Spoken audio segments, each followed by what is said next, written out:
اكثر حاجه ساعدتني وما ندمتش عليها في الكوزينه هاد الجهه اللي درتها سبيسيال للسنيوات والجفنه.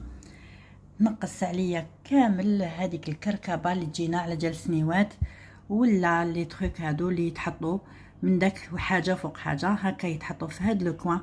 بزاف براتيك، ننصحكم به. نقترحوا عليكم اللي مازال ما خدموش كوزيناتهم دو بريفيرونس يديروه، راح يهنيكم من الفوضى اللي تجي على جال هاد الدوزان اللي بزاف يقلقوا. فوالا.